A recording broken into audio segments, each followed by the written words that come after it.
It's going to do a little emergency segment here because breaking news for the Seahawks fan, Russ is getting benched. So, what's your take on the Denver Broncos benching Russ, Alex? Yeah, just had to do a little emergency segment here because we were talking about Emergency it like victory lap. yes, and we were talking about this, and it's like Russell gets benched the day after we record. That's like, yeah, maybe we should add something here. So yeah, he gets benched. This is very much like the Derek Carr deal from last year, where the Raiders benched him in the last two games, if I'm not mistaken. For Stidham, actually, who's gonna take over for Russ in Denver as well. So Stidham, Oh, yeah. are you kidding me? No, it's just like it's going full circle here, I guess. Both QBs benched because like Denver says that it's and this is the message that they got to the media is that it's play wise. It's not like they want to give a spark to the offense. It's nothing to do with his deal. Everyone knows this is just so that Russ can't get injured. That's like there's no point in hiding it, but I guess for NFLPA, just to not make any sort of big deals there. But yeah, Russ gets benched. It's the end of an era, very short era. So, Seahawks absolutely fleeced.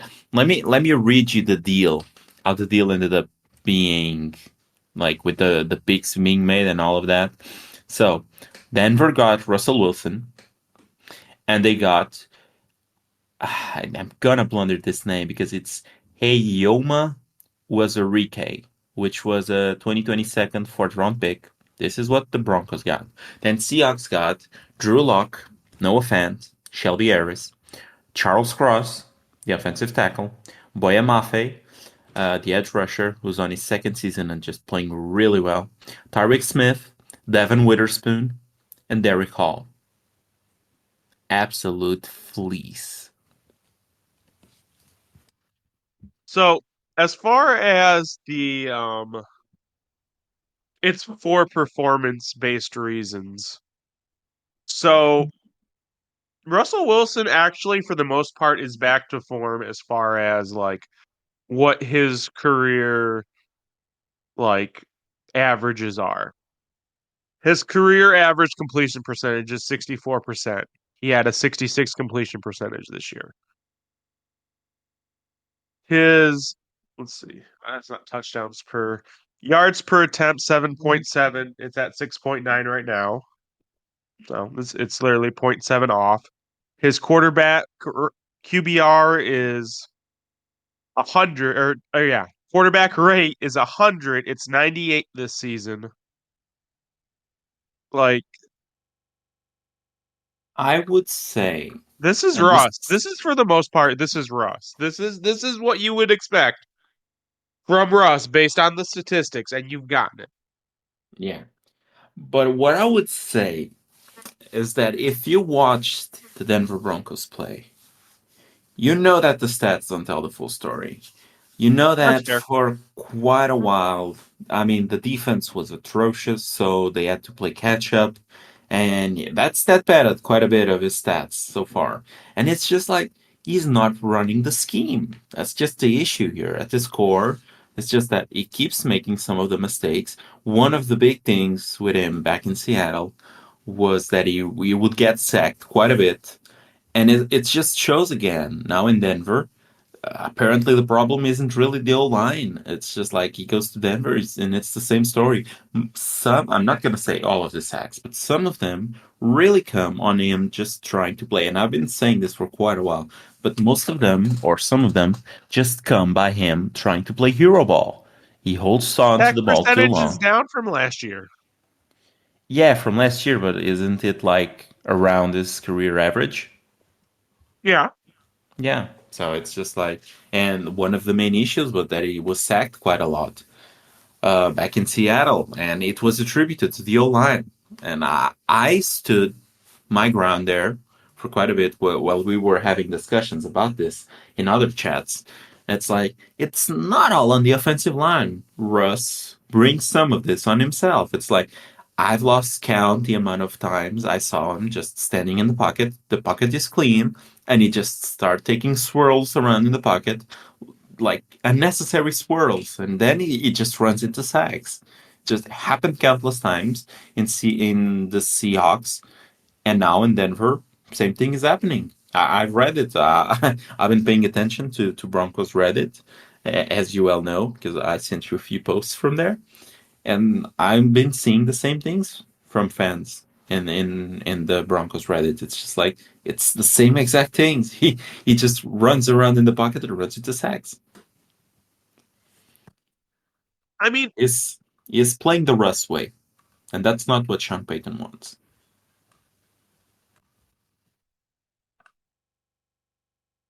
it is that bad though. Yeah, it's not bad, but it's not football winning type of plays that he's making. He's You just won a being Super Russ. Bowl with him. Yeah, we did.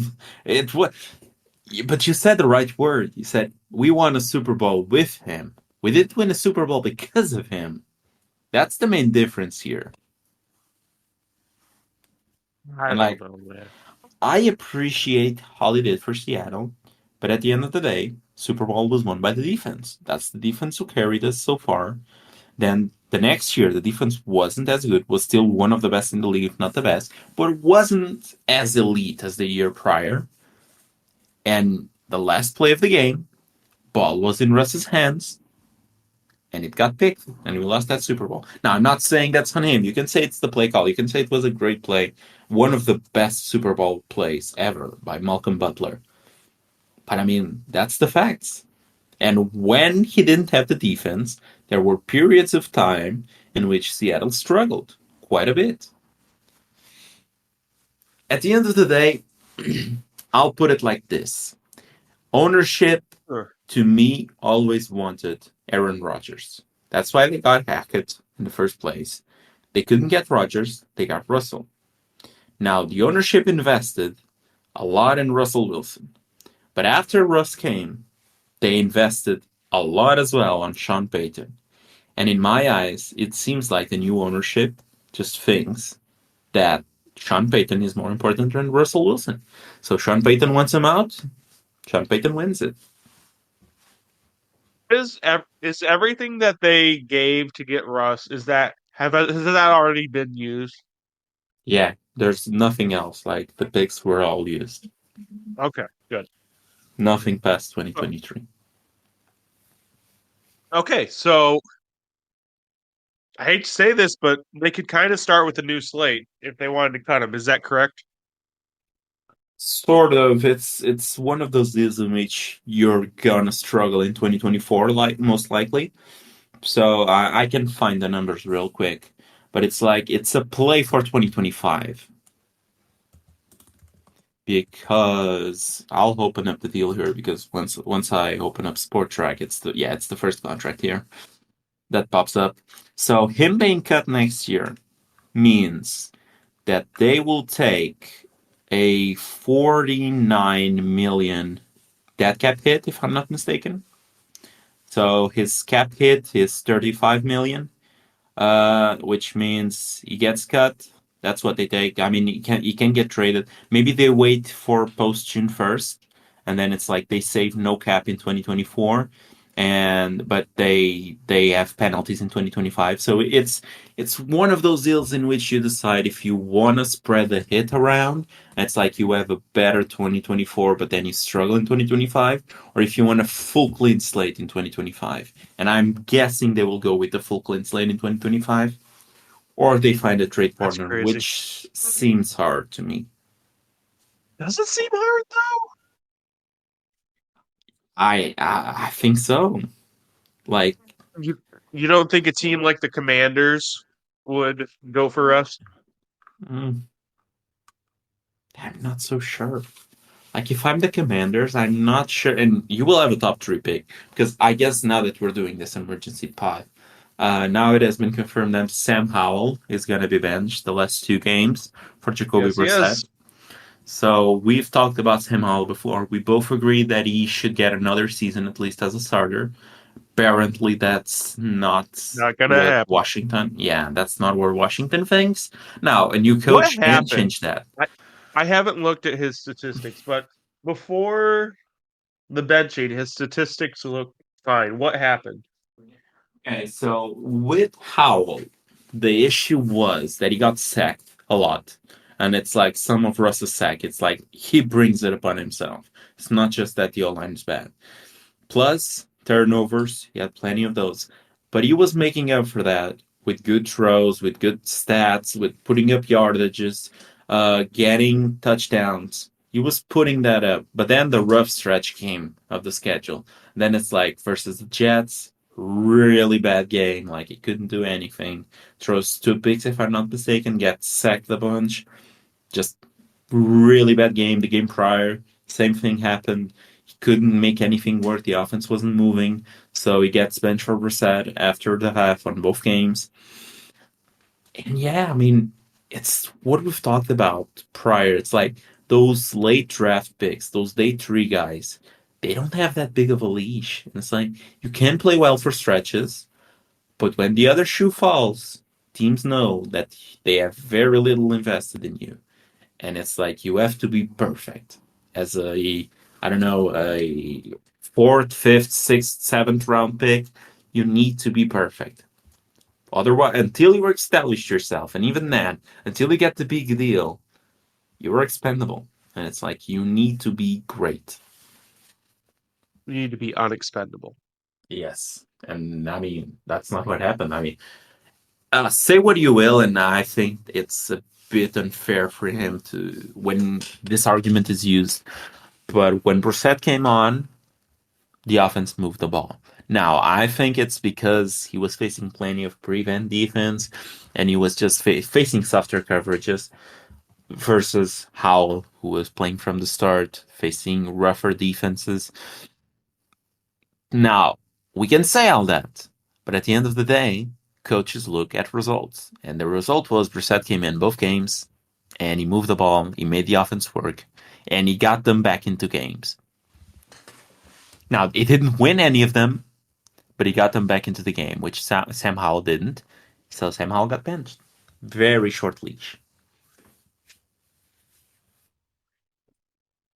Same Very thing with short leash. Tommy DeVito, which also came out today. Tyrod Taylor is the starter rest of season in New York.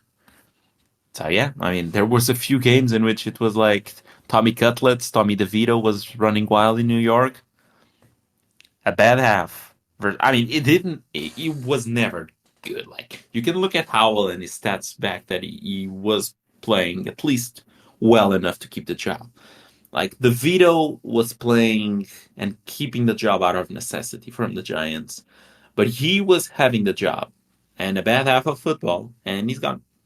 Probably never to be heard from again. Yeah, that's unfortunate too, especially when you see someone uh with that kind of flash. Like I don't know, something That's doesn't feel rough. right about it. But It's like it feels like they should get bigger leash, but they really yeah, don't. I agree. But the NFL is a cruel mistress. Ooh, It is for sure. Well, it's gonna be a new day in Denver. That's all we know. This almost for sure means that it's Russ is out of there next year. I don't see any scenario in which he gets benched for Stidham and they keep him around. So, which team do you think Russ lands on next? And do you think the team trades for him, or do you think they sign him as a free agent? Russ right now is 35 years old. yep. Jeez, off the top of my head, Yeah. Give me like a top three, I guess. Better for that. all right, call me crazy. Hmm. New England, depending on the situation that happens. New England, the Giants, and Minnesota. Hmm. Okay. I would say, and I haven't checked if the math works on this, but I would put Atlanta relatively high. Atlanta? Atlanta, yeah.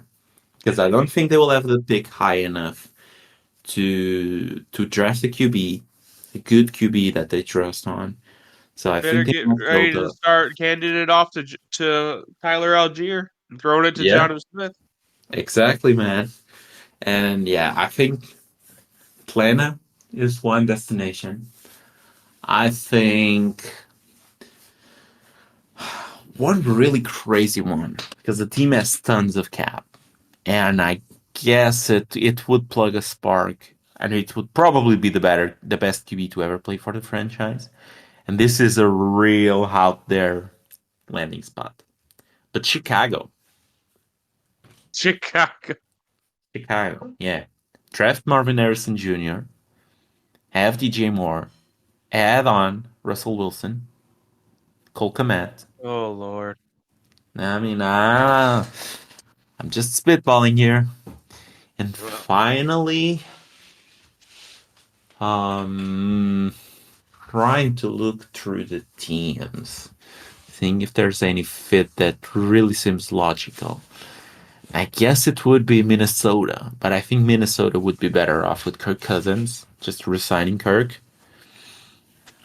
So I wouldn't put them in there. Um, the Steelers seem interesting, but I don't think the Steelers would go that route. And I think Kenny Pickett might have another year with a new offensive coordinator.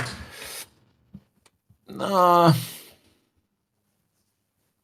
I guess I'll say what you said before. I'll say Washington.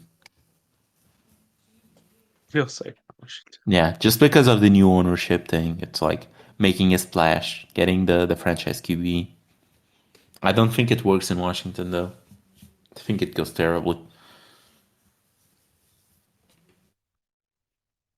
Okay. I know you got to get going, so we're going to stop it there. Yeah, just a very short emergency podcast, but Yep. we really needed to address it because it's a really important news. I mean, Russ is out, and who do you think is the new QB in Denver? Do you think it's a rookie or a vet?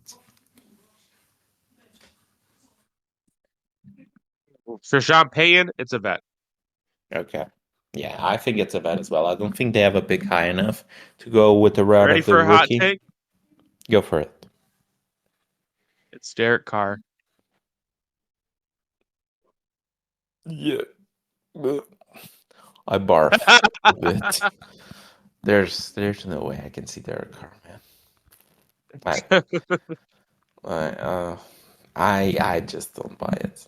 I think it's maybe who would be crazy, but and I don't think it would be splashy enough for Sean. You know who I think could be a good fit to run his system? Mac Ooh, Jones. stop this. Stop this. I mean, it would cost nothing, but I just because it would cost nothing and there's a whole lot of baggage attached to Mac Jones, I think it wouldn't work.